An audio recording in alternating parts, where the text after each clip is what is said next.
你长漂亮一点，帅哥绝对多看你一集。这样说不太好，这么多人。不是我这种情商与智商只有这么高一点，所以说每个人说话你不能当着这么多人的面说我长得不漂亮吧？你长得漂亮，那我这样我说你漂亮，你美得不得了，是吧？他生气了。那个男生长得帅不帅？那里有个。这个长得帅，等一下。长得帅。帅哥过来，看得上雅典娜不？过来吧，过来吧。你好，姐姐。哇，好高呀！韩国欧巴。踩一下。啊，面朝镜头。哎呦，看不到。哦，这真是好是两个郎才女嘛，好高啊！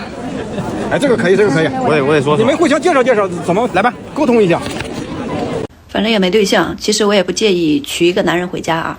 I'm already 35 years old, and I currently have no partner. At this point, I'm actually not opposed to bringing a man into my home. I'm willing to offer a bride price of 88,000 yuan to the man I like, but I do have some basic requirements.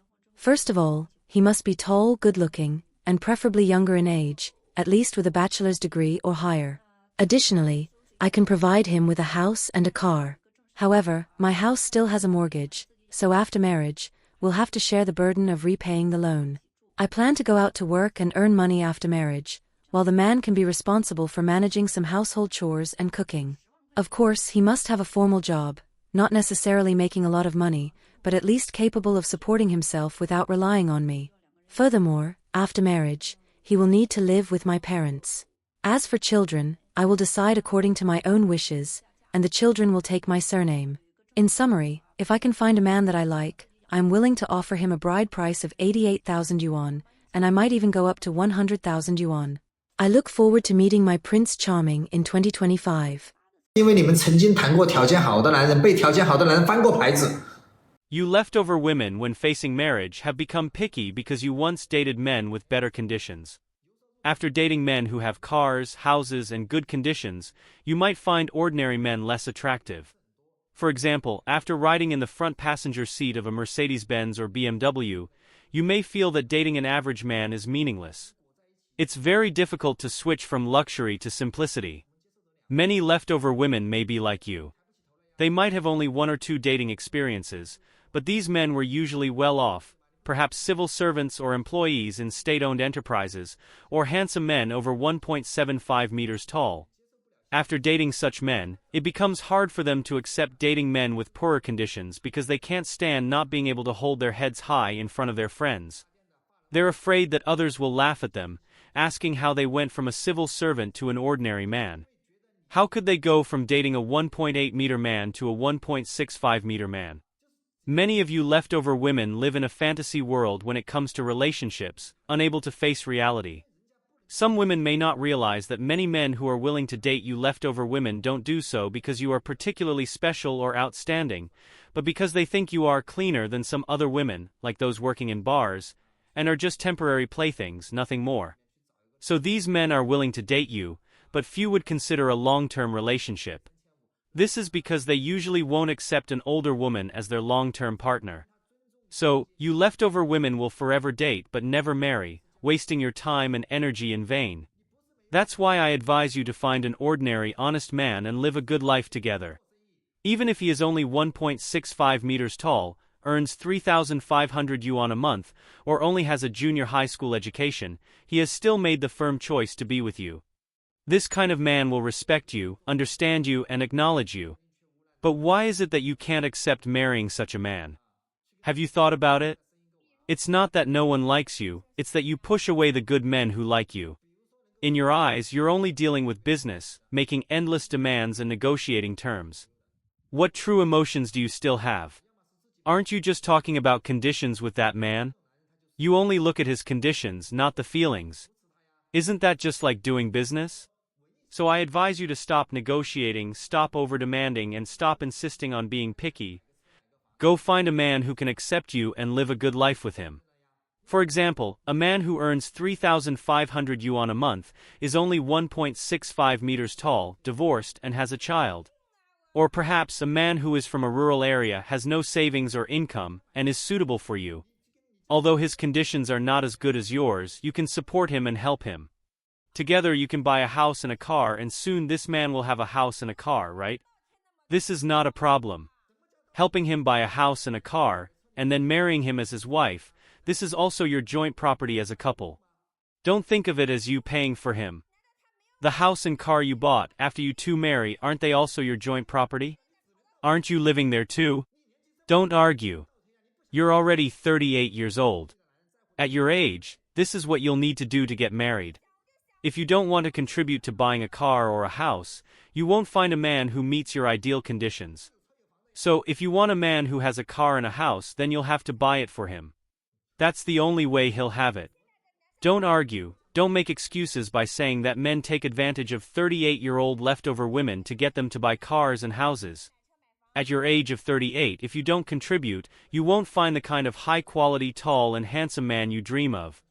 You'll only end up contributing to someone else's property to get married. This is your destiny. Don't try to change fate. It's impossible. Men have their fate, and so do you leftover women. In the end, you'll have to pay for him to get married. Why didn't you make better choices when you were younger? You keep asking why you should pay for him. I'll tell you, it's because you're already 38 years old, and you're no longer 18 or 19. You still argue that you're a little fairy at 38? Where is there a little fairy at your age? You're practically a middle-aged woman. If you still want to marry a rich, tall and handsome man, you must be dreaming. We can't save you. 重庆大龄剩女倒贴房子车子都嫁不出去。 In Chongqing, many leftover women of a certain age, despite working hard, being independent, and even offering to pay for their own houses and cars, still find it difficult to find a suitable partner. Nowadays, raising a daughter indeed requires more concern than raising a son.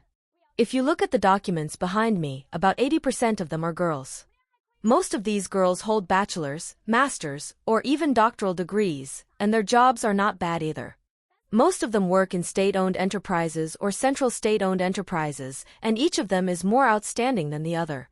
More importantly, most of these girls already own their own houses and cars. Their parents have retired and receive pensions, and their mothers-in-law can help take care of the children.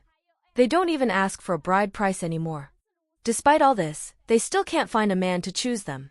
Why? The reason is that they are all over 30 years old. The men who match them are also those who are over 30 and still unmarried. What are their conditions? Let me read you some of the information behind me.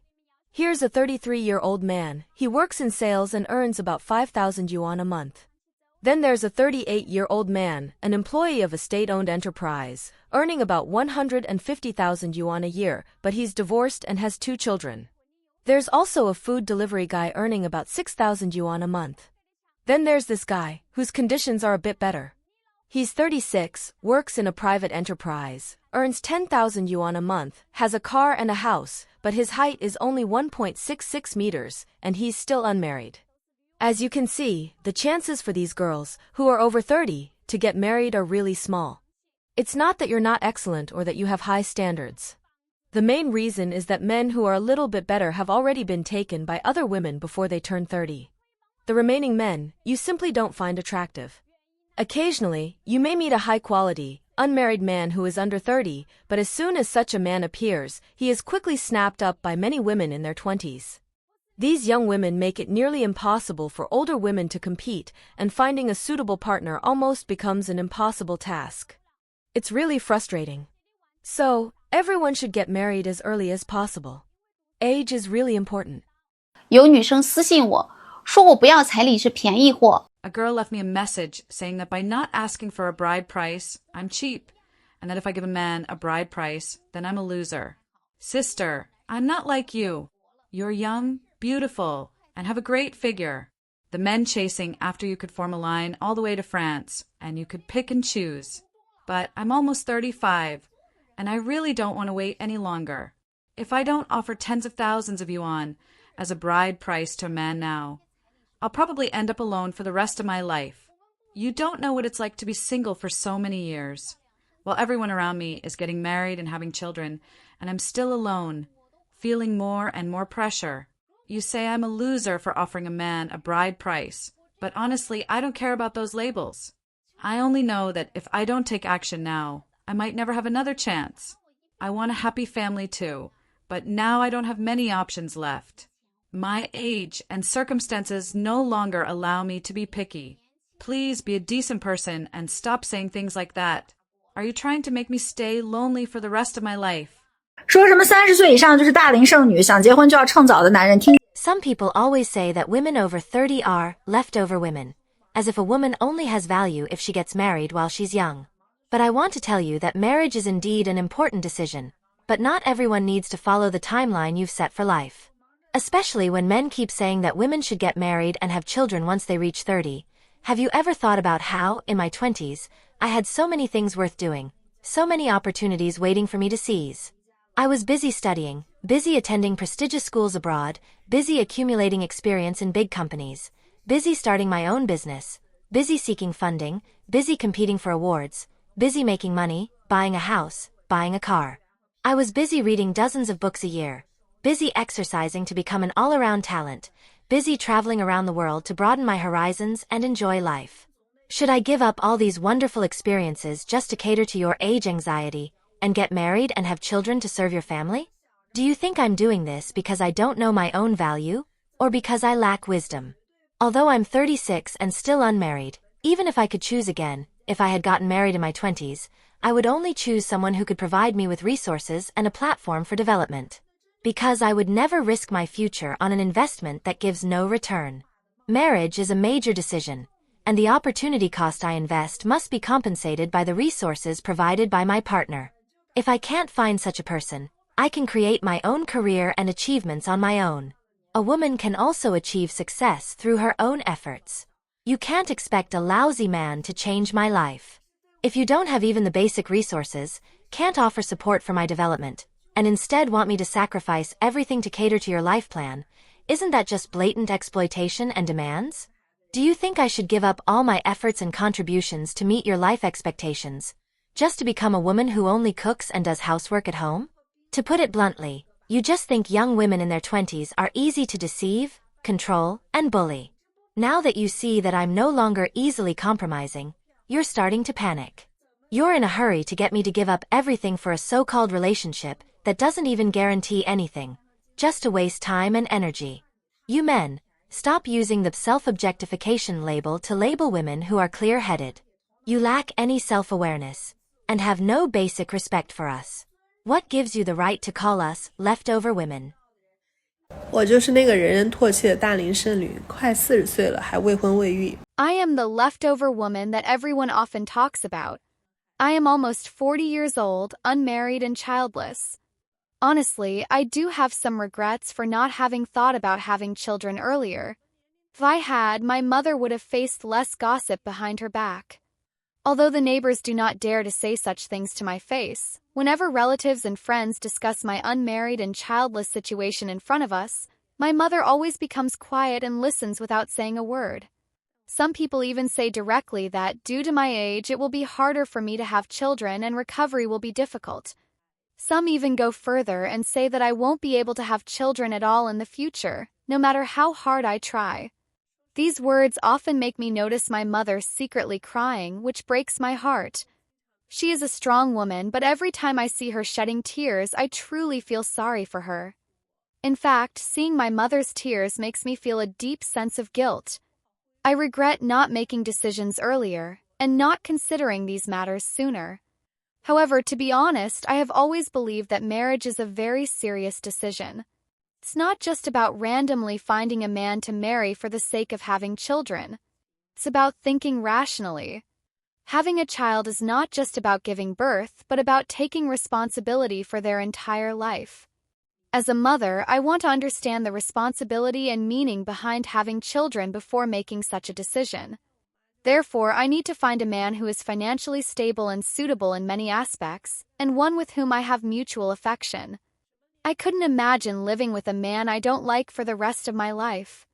If you were in my shoes, wouldn't you also refuse to live with someone you don't love? 89年的我今年35岁了。 I was born in 1989, and I am 35 years old this year. I am still unmarried and childless. Right now, I have basically adopted a laissez-faire attitude toward life. To be honest, my situation is not ideal. I don't have a stable or good job, and my savings are very little. I originally planned to get married during this year's National Day holiday, but due to some reasons, the wedding did not happen. At this point, I think my biggest problem may be related to my personality. I am naturally introverted, have few friends, and generally do not like socializing. I don't have many friends, let alone friends of the opposite sex. So it's fair to say that my unmarried status at 35 is largely due to my personality. Growing up in a strict family environment, my parents were very controlling. Aside from doing housework, I had almost no personal space as a child. I didn't have the opportunity to make friends and didn't learn how to interact with people. As a result, my personality became more introverted, and I am not good at building deep relationships or maintaining them. Over the years, my romantic experiences have been few. I have had 2 relationships, both initiated by the men who pursued me. Although I didn't mind them, I never took the initiative to respond, and so neither relationship lasted. My second relationship ended last November. After that, I tried posting some dating ads with marriage agencies, hoping that I could meet someone suitable this way. Initially, I set my bride price at 150,000 yuan, but after interacting with some netizens, I was criticized and attacked by many. I realized that once I mentioned the issue of bride price at my age of 35, many people on the internet criticized me. Actually, I've been reflecting on this recently, and I understand that I am no longer young. If I do meet someone suitable, I am willing to lower my bride price a little. But I can't completely give up on the bride price, because it is a tradition in my hometown that the bride price is a must. Now, I no longer force myself to get married. I just go with the flow. If I meet someone suitable, great. But if I don't, I am prepared to live alone. Many people ask whether it is suitable for a man to marry a leftover woman. In fact, leftover women can be divided into 3 types: high-end, mid-range, and low-end. The first type is the high-end type, usually from rural areas. Although they come from ordinary or impoverished families, their parents value education and sent them to college. After graduating, they found stable jobs and had small career achievements, but they neglected love. Due to busy work and the pressures of life, their romantic relationships were delayed again and again, eventually becoming leftover women. Although they are economically independent and have achieved success in their careers, their standards are high, and they often feel that ordinary men are not worthy of them. The second type is the mid-range type, usually from wealthy families. They come from affluent families and live luxuriously, but when they reach marriageable age, they find it difficult to find a suitable partner. These women may have become leftover women due to relationship breakdowns. They are financially independent, own property, and have cars, leading luxurious lives, but their standards are also high, believing that men without sufficient economic foundation cannot meet their expectations. As a result, they often fall into the dilemma of being too good to settle for less. The third type is the low-end type, often from women doing business in southern China. They may not have high incomes, but they have some savings. Their occupations are not very respectable, and they earn money slowly. When they realize it is time to consider marriage, they find that they are no longer young. This type of leftover woman often has poor economic conditions and faces both marriage and financial pressures. Overall, among the 3 types of leftover women, the high-end type appears to have the most potential, but due to their high standards, they often struggle to find a suitable partner. The mid-range type, although financially well off with properties and cars, faces the greatest difficulty in being pursued because of their high expectations. The low-end type, with limited economic conditions and urgent marriage needs, also faces fewer options in the marriage market due to their own limitations. In the end, it is estimated that only about 30% of leftover women will be able to find a suitable partner. If a leftover woman is willing to pay you money, would you be willing to marry her? Please feel free to leave your comments. I'd love to hear your thoughts. If you like this video, please give it a thumbs up and subscribe to our channel. Your support means a lot to us, and we will continue to provide you with better content. Thanks again for watching, and see you next time.